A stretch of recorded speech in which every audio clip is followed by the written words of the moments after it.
الحمد لله رب العالمين والصلاة والسلام على سيد الأنبياء والمرسلين وعلى آله وأصحابه أجمعين. أما بعد فأعوذ بالله من الشيطان الرجيم. بسم الله الرحمن الرحيم.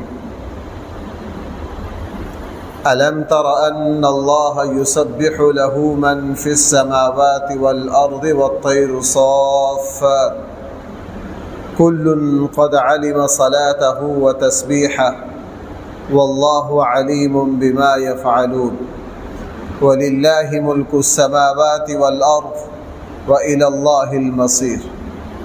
ألم تر أن الله يزجي سحابا ثم يؤلف بينه ثم يجعله ركاما فترى الودق يخرج من خلاله وينزل من السماء من جبال فيها من برد فيصيب به من يشاء ويصرفه عن من يشاء يكاد سنا برقه يذهب بالأبصار يقلب الله الليل والنهار إن في ذلك لعبرة لأولي الأبصار.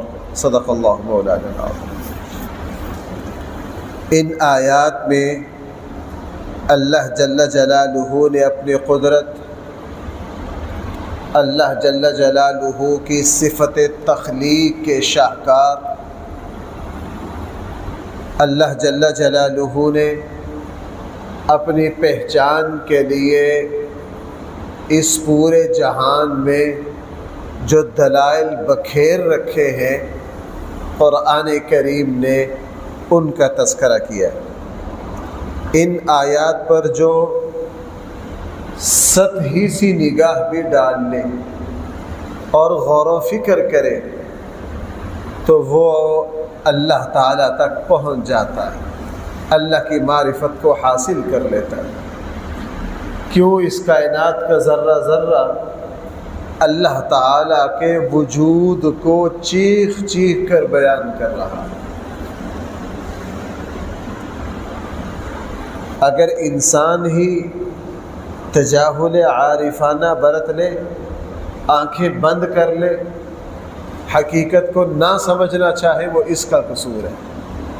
وگرنہ اللہ تعالیٰ نے ایک انسان کو اپنے رب کو پہچاننے کے لیے جو کچھ چاہیے تھا وہ سارا کچھ اس انسان کو مہیا کر دیا. اس لیے فرمایا الم ترى، کیا تم دیکھتے نہیں؟ کیا تم جاننے کی کوشش نہیں کرتے؟ کیا تم غور نہیں کرتے اس بات پر؟ ان اللہ یسبح له، بے شک پاکی بیان کرتی ہے اس اللہ کی من ہر وہ مخلوق فی السماوات جو آسمان میں ہے، والارض اور جو زمین میں ہے، والطیر صافات اور فضا میں پر پھیلائے پرندے بھی. بھائی کس کو یاد کر رہے ہیں؟ اللہ کو یاد کر رہے ہیں. کل قد علم صلاتہ و تسبیحہ، ساری مخلوق میں سے ہر ایک نے قد علم صلاتہ، یقیناً جان لیا اپنی نماز کو، اپنی عبادت کو کہ کیسے کرنی ہے، و تسبیحہ اور ہر ایک اپنی تسبیح کو بھی جانتا ہے. واللہ علیم بما یفعلون، اللہ تعالیٰ اچھی طرح جانتے ہیں جو کچھ یہ کر رہے ہیں. اور بھائی ان آیات میں ایک بڑی اہم عبرت بھی ہے، اس کی طرف بھی میری اور آپ کی توجہ رہنی چاہیے. قرآن کریم اس حقیقت کو بیان کر رہا ہے کہ کائنات کی ہر چیز اللہ کی تسبیح کر رہی ہے. کل کے درس میں آیا تھا اللہ کی تسبیح کا ایک مطلب یہ ہے کہ اللہ کی اطاعت اور فرما برداری کر رہی ہے.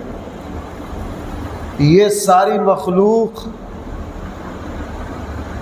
حیرت میں ہے، تعجب میں ہے اس انسان پر. حقیقت یہ ہے کہ اگر ان چیزوں کو بولنے کی اجازت ہو نا تو یہ میری اور آپ کی کوتاہیوں پر چیخ اٹھیں.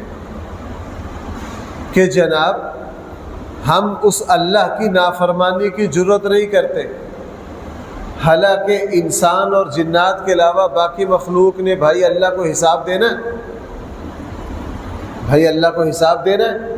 نہیں۔ کیوں؟ اللہ نے باقی مخلوق کو مکلف نہیں بنایا۔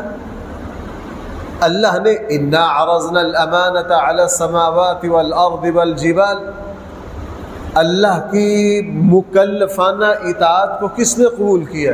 انسان نے کیا۔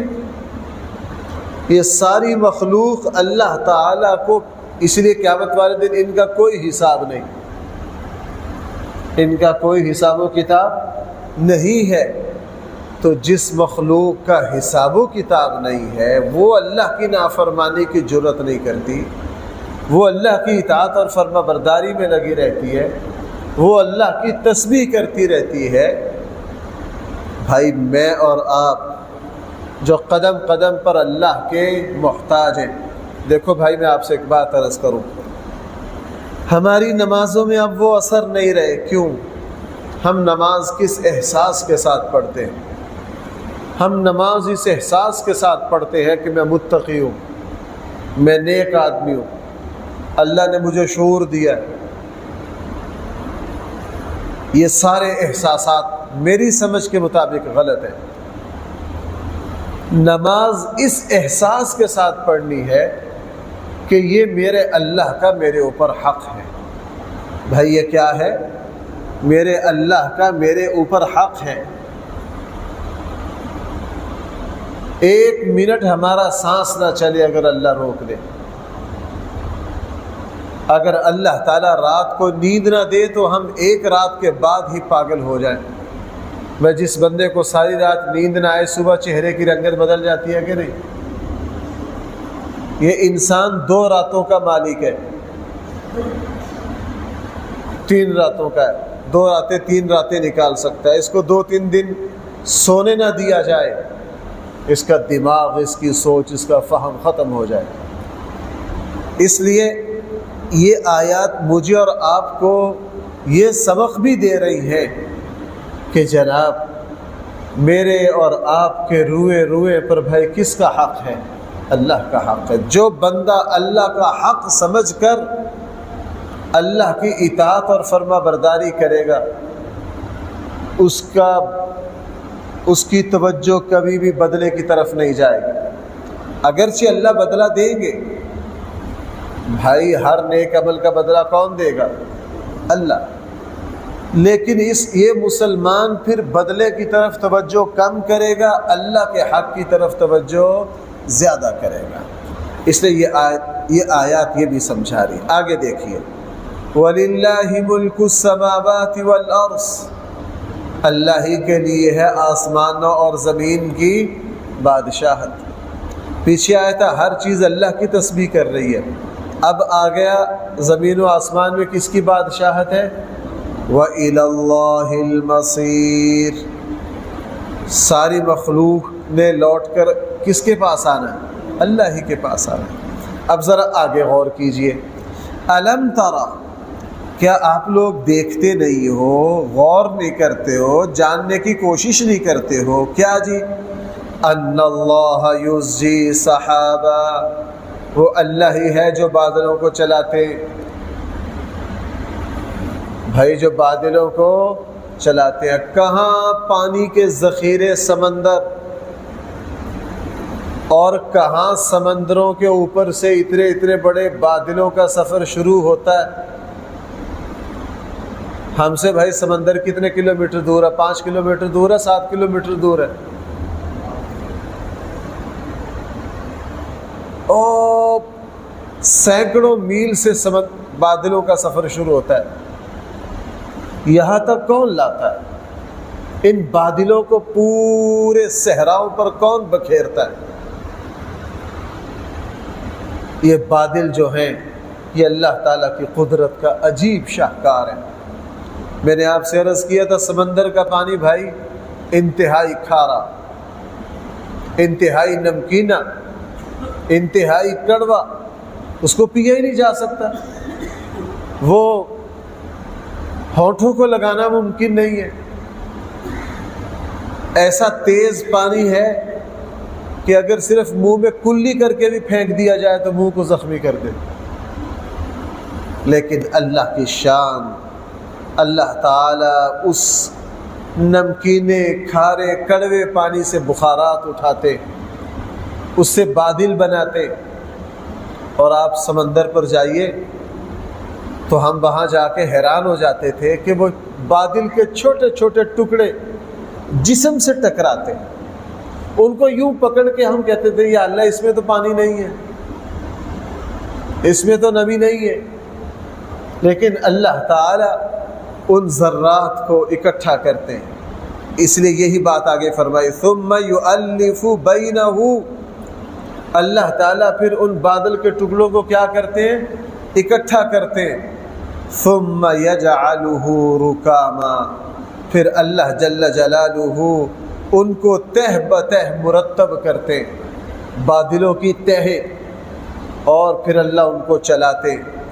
اب سمندر سے بخارات اٹھے، وہ بخارات بادل بنے، وہ بادل کے چھوٹے چھوٹے ٹکڑوں کو اللہ نے جمع کیا، پھر ان کی تہیں بنائی، پھر ہوا کی ڈیوٹی لگی، ہوا نے اپنے کندھوں پر ان بادلوں کو اٹھایا، اٹھا کے پھر ان کو کسی کو 500 کلومیٹر، کسی کو 1000 کلومیٹر کا سفر کروایا. کسی پٹرول کی ضرورت نہیں، کسی انجن کی ضرورت نہیں. اور وہاں جا کے جب وہ بارش برسی، وہ پانی بالکل میٹھا، اس کا کھارا پن ختم، اس کا تیزابی پن ختم، میٹھا پانی، نفیس پانی. اور اللہ تعالیٰ نے اس پانی کے ذریعے پھر دوسرے علاقوں کو سرسبز و شاداب کر دیا. قرآن اسی کو بیان کرا فَتَرَ الْوَدْقَ يَخْرُجُ مِنْ خِلَالِ، پھر تو دیکھے گا کہ ان بادلوں کے اندر سے بارش برس رہی ہے. وَيُنَزِّلُ مِنَ السَّمَاءِ مِنْ جِبَالٍ، اور اللہ تعالیٰ اتارتے ہیں پہاڑوں اور آسمان جیسے بادلوں سے کیا؟ مِن بَرْدٍ، اولے برساتے. بھائی ذرا غور کرنا، بڑے نفیس ہلکے پھلکے بادل، جہاز جب اڑتا ہے بادلوں کو دیکھا کس طرح چیرتا ہے، وہ بڑے ہلکے پھلکے، اس کے اندر سے اولے کیسے برسے؟ آج تک سائنسدان اوپر جا کے بادلوں سے برف کے ذخیرے نہیں تلاش کر سکے. وہ کہتے ہیں اللہ کا نظام ہے، جب بادل برساتے ہیں فضا میں ایک حرکت آتی ہے، یہ چیز اسی وقت پیدا ہوتی ہے. اللہ تعالیٰ اور اولے برسا دیتے ہیں، اور اتنی برف، اس کا اوپر کوئی ذخیرہ.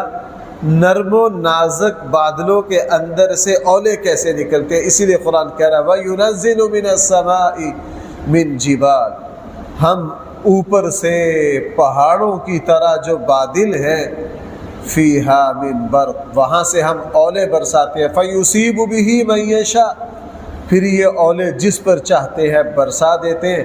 ویصرفہ عن من یشاء، اور جس کو چاہتے ہیں ان اولوں سے بچا لیتے ہیں. اللہ کا نظام ہے.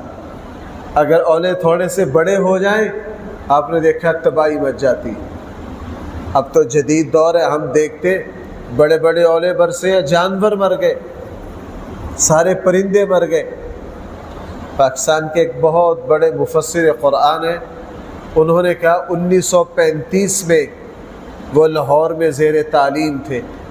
انہوں نے کہا 1935 میں جب کوئٹہ کا مشہور زلزلہ آیا جس میں سارا کوئٹہ تباہ ہوا، کہنے کہ ہم لاہور پڑھتے تھے 1935 میں، ادھر سے کوئٹہ میں زلزلہ آیا، سارا کوئٹہ تباہ ہوا، اور بالکل اسی وقت میں لاہور پر اولے برسے مئی کے مہینہ میں. اور کہنے لگے اتنا بڑا اولا تھا کہ شدید گرمی میں 24 گھنٹے اولے جو ہیں وہ میدانوں میں پڑے رہے. اتنا بڑا اولا، آدھا کلو کا اولا.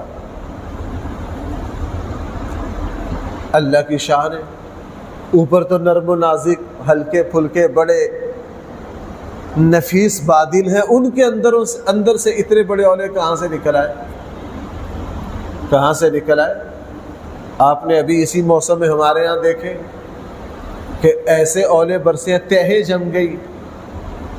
اللہ تعالیٰ فرما رہے ہم اس بارش کے ذریعے، ان اولوں کے ذریعے فَيُصِيبُ بِهِ مَن يَشَاءُ، جس کو چاہتے ہیں مصیبت میں مبتلا کر سکتے ہیں اس پر برسا دیں گے. وَيَصْرِفُهُ عَمَّن يَشَاءُ، اور ہم جس کو چاہتے ہیں ان اولوں سے بچا لیتے ہیں. يَكَادُ سَنَا بَرْقِهِ يَذْهَبُ بِالْأَبْصَارِ، قریب ہے کہ اچک لے یہ آسمان کی بجلی، یذہب بالابصار، یہ لوگوں کی نگاہوں کو لے جائے. آسمان سے بجلی، بھائی ہم بجلی کی کڑک دیکھتے. میں کچھ عرصہ پہلے، اب وہ پتہ نہیں میں نے کہاں یہ مضمون پڑھا تھا، میں تو اس کے پڑھ کے حیرت زدہ ہو گیا. وہ صاحب مضمون نے لکھا تھا کہ ایک موسم میں، بھائی کیا، ایک موسم میں 8-10 دن میں جتنی بجلی آسمان پر چمکتی ہے وہ اتنی زیادہ ہے کہ 24 گھنٹوں میں چمکنے والی بجلی جو ہے یہ پوری دنیا میں 24 گھنٹے میں جتنی روشنی استعمال ہو رہی ہے، لاکھوں فیکٹریاں ہیں، آپ اندازہ لگا لیجئے کتنی استعمال ہو رہی ہے. کہنے لگے کہ وہ جو آسمان پر بجلی چمکتی ہے 8-10 مرتبہ کی جو بجلی ہے وہ 24 گھنٹے میں زمین پر استعمال ہونے والی بجلی سے زیادہ ہے اور زیادہ طاقتور ہے. انہوں نے بڑے ٹیکنیکل انداز سے پورے پیمانوں سے اس کی قوت کو بیان کیا.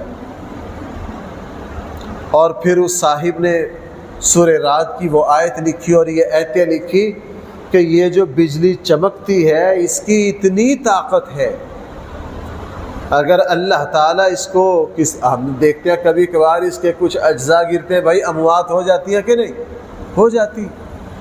اگر اس بجلی کو پوری طاقت کے ذریعے اللہ تعالیٰ کسی بستی پر، کسی گھر پر گرا دے تو ان کا نام و نشان نہیں. سننے میں آتا ہے اگر جہازوں پہ گر جائے، بحری جہازوں پر گر جائے ان کو توڑ دیتی. تو یہ اللہ کی طاقت ہے. اسی کو قرآن کہہ رہا ہے یکاد سنا برقہ یذہب بالابصار، قریب ہے کہ بجلی کی یہ چمک تمہاری آنکھوں کے لے جائے. اور آگے فرمایا یقلب اللہ اللیل والنہار، لوگوں یہ رات دن کا پلٹنا یہ بھی اللہ کی نشانیوں میں سے ایک نشانی ہے. یہ بھی اللہ کی نشانیوں میں سے. بھائی اب رات بڑھ رہی ہے کہ نہیں؟ کس کے اختیار میں؟ اسلام آباد سے آرڈر ہوئے کہ رات بڑھا کرے گی. سارے انسان مل کر اس رات کے بڑھنے کو روک کر دکھائے. اب دن گھٹ رہا ہے، دن کے گھٹنے کو کوئی مائک لال روک کر دکھائے.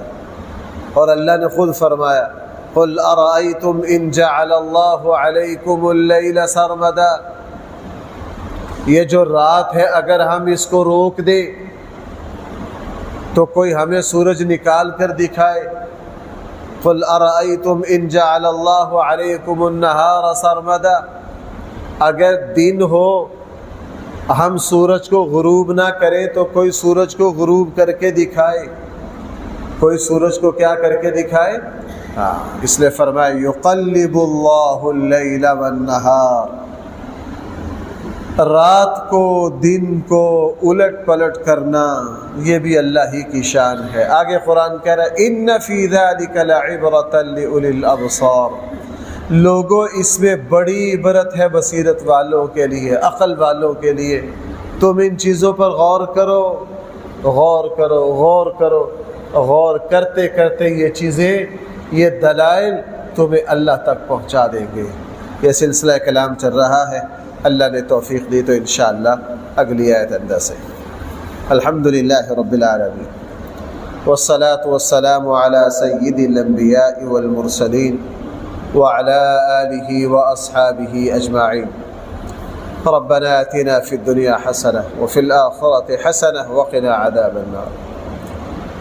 صلی اللہ تعالی علی خیر خلقہ سیدنا و مولانا محمد وآلہ واصحابہ.